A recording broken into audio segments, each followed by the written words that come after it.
What's up, guys? It's your boy Shortstack P. Back with another eventful video. If you have been paying attention to the Israeli,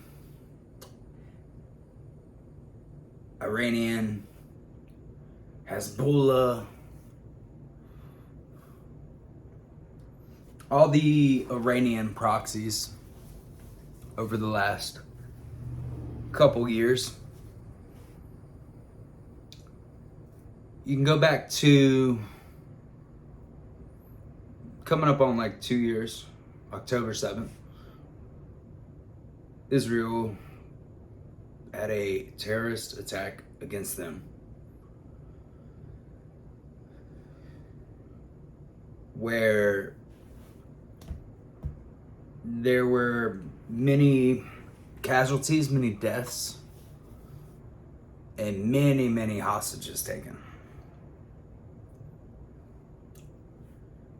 Hostages were taken back to Gaza, and the IDF, that is, has slowly, over the last 2 years, basically cleared out all of Gaza. There was underground tunnels that went into Syria.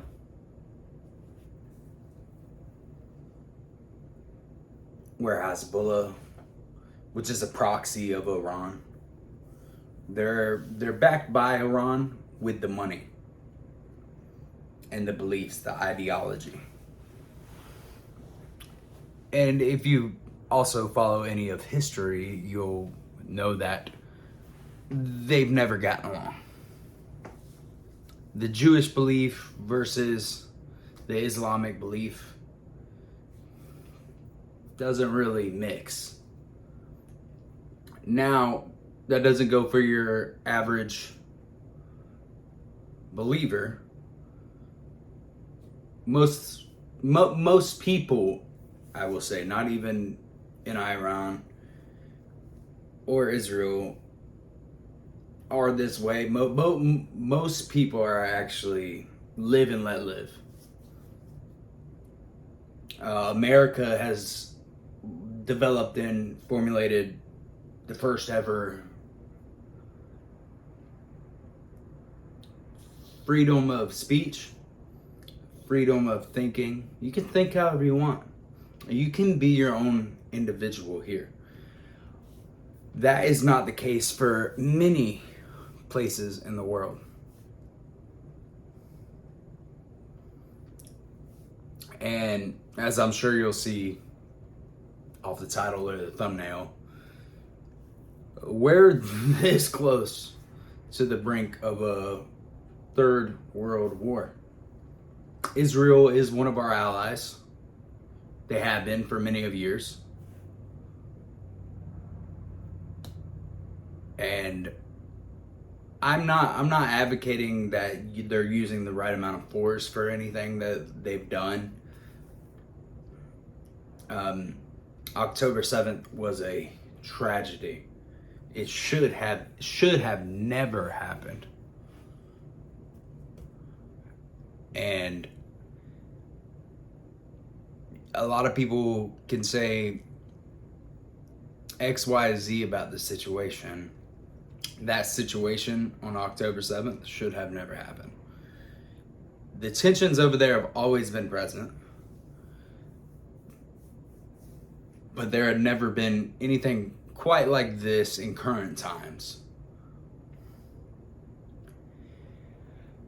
So you fast forward a little bit, we're 2 years down the road since that tragic day on October 7th, which I will enforce that was a tragedy and the wrongdoing of not the Israels.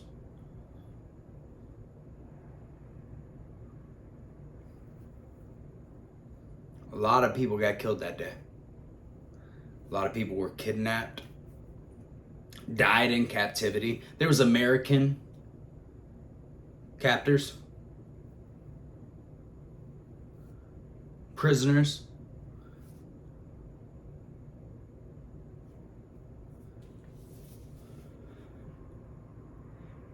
Well, you fast forward, we're 2 years down the road almost. And today's Friday, the 13th of June. And yesterday, on Thursday evening, Israel targeted Iran. Deep into Iran, actually. And it was very specific locations. It was their nuclear sites, nuclear research sites, ballistic missile sites. So if you're not familiar with the whole, does Iran have nuclear power, capabilities, so on and so forth. It's been something the United States, ever since the Iraq wars, has been overwhelmingly trying to stop, is the possession of Iran having nuclear capabilities. And there's plenty of images and videos out there of Iran flaunting, underground facilities, undisclosed, saying, oh yeah, we're capable and we're this close. And if the information is correct, they have enough enriched uranium to make 10 right now. Or 10 as of yesterday. Because on yesterday, Thursday, Israel launched missiles into Tehran, and hit every target. They weren't stopped. Nothing was stopped. They hit all of their targets. And I'm not saying that's a good or a bad thing.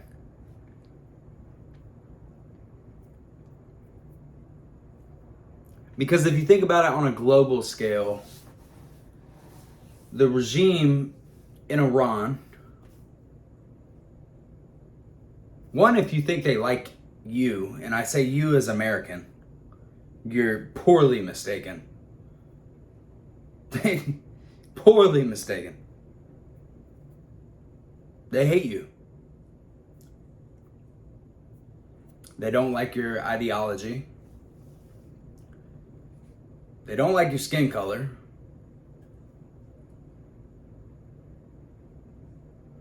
And quite frankly, they just don't like where you're from. You're American. We've been to war with these people before.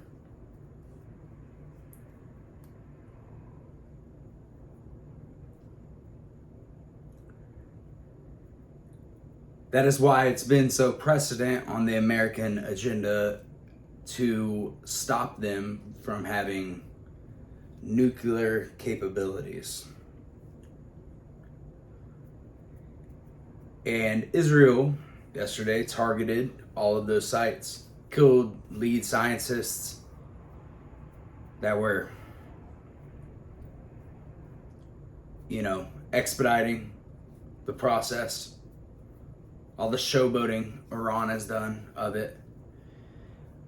But if you think about it, we pulled out back during the Biden administration. We pulled out really quickly. Left a lot of people behind. A lot of people got killed. A lot of our allies. If you ask any soldier, any Marine, any Navy, any Air Force, any person that you ask in the military, they will say we left a lot of our allies that we were fighting and training behind whenever we pulled out like that. And guess what? They all got killed. And if they did not get killed, they had to go into hiding. And they had to join up with a rebel force that is trying to fight off the bad over there to stop themselves from getting killed. Because we got out of there so quickly. And left a lot of people behind. Left a lot of military equipment behind too for them to use. But the IDF bombed specific targets and were very successful. And today there was a retaliatory response from Iran. They launched over 100, give or take, ballistic missiles into Israel, Tel Aviv. And reports are saying the Iron Dome actually has been fully replenished, and it stopped all of them except for 4, give or take. Which that's good on a face value scheme. For the Iranian regime to stay in power, it's the same way here in America. You have to kind of, even if you're the president, you have to kind of, and I say kind of because they don't always do exactly what we, the people, want them to do, what we elected them to do, but they have to have some sort of response to that. Israel bombs them, we have to bomb them for the collective to respect who is in power. Same way in America. If we don't have some sort of promises kept from the person we elected, there's going to be an issue. A little bit different because this is bombs. We're talking about, what someone promised, but same type of thing. Whenever you're saying, I'm in power, this person just bombed us, we're going to bomb them back, make it look good. But that doesn't look good whenever all of your rockets got destroyed in air. Nothing hit except for 4 possibly in vacant land.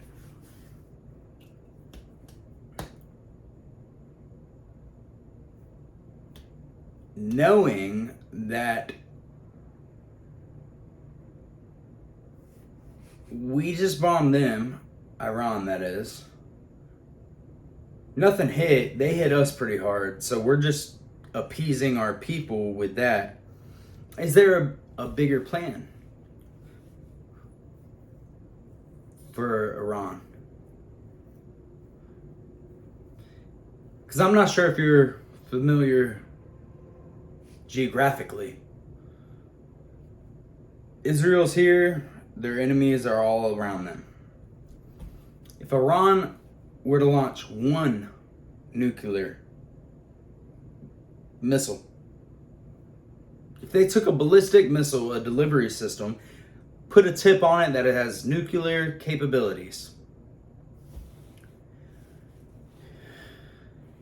1 ballistic missile could knock out a few hundred people, mess up some infrastructure.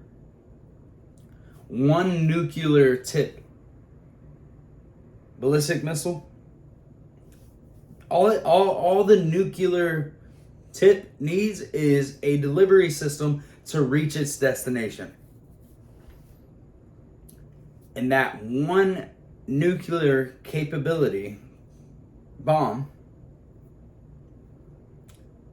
is going to take out a whole city, let alone the impact zone around it.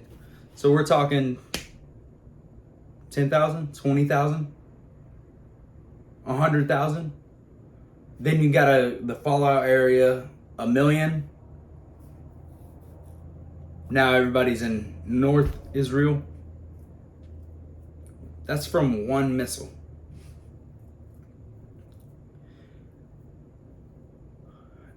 And Israel has never confirmed or denied that they have nuclear capabilities. And I don't know why you would be so foolish to think they wouldn't. They are one of the most military capable units in the world. They're very crafty with how they think everything through.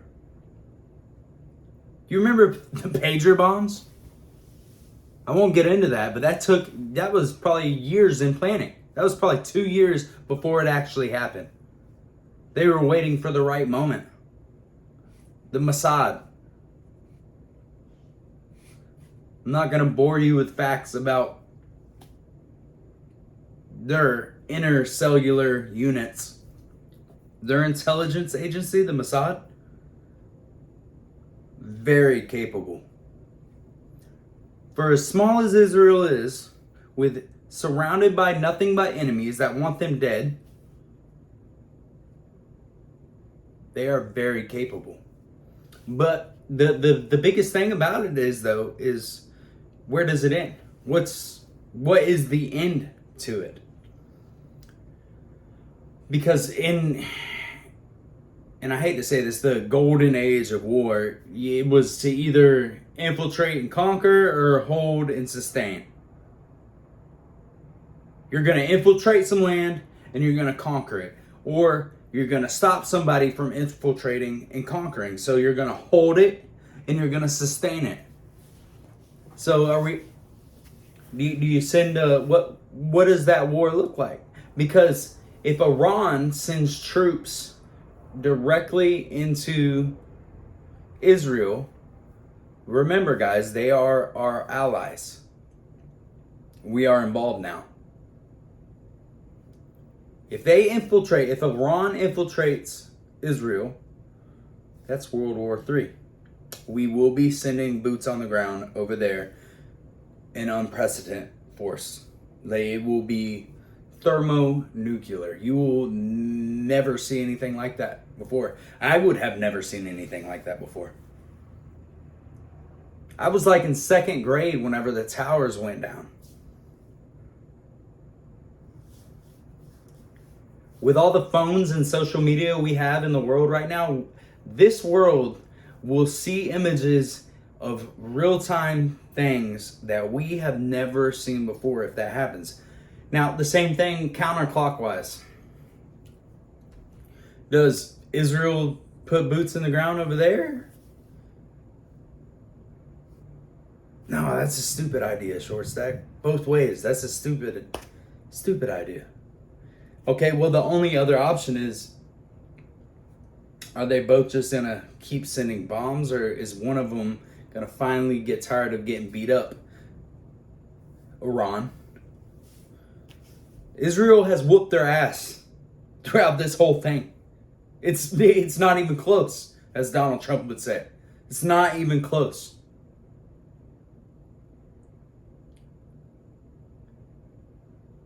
So does Iran have a nuclear tipped weapon that they are going to launch? Because the boots on the ground thing isn't going to happen. Iran isn't stupid enough to do that. But then at the same time, is Israel tired of all the threats? Are they going to infiltrate Iran and take out the regime? And then even if that gets too ugly, then we would be involved as Americans. We would be involved. A lot of people just want to stay out of this conflict. Even Donald Trump is saying that he had nothing to do with the authorization of that bombing of Iran. But there was a 60-day negotiating period, so where they had, an ultimatum to choose to bring something towards the negotiating. Wow, it's thundering outside. Sorry guys, it's raining here. To bring something towards the table. We are, as Americans, we were trying to talk them out of their nuclear arms proceedings. And Donald Trump gave them a 60-day window. Guess what yesterday was? 61. So are we somewhat already implicated, guys?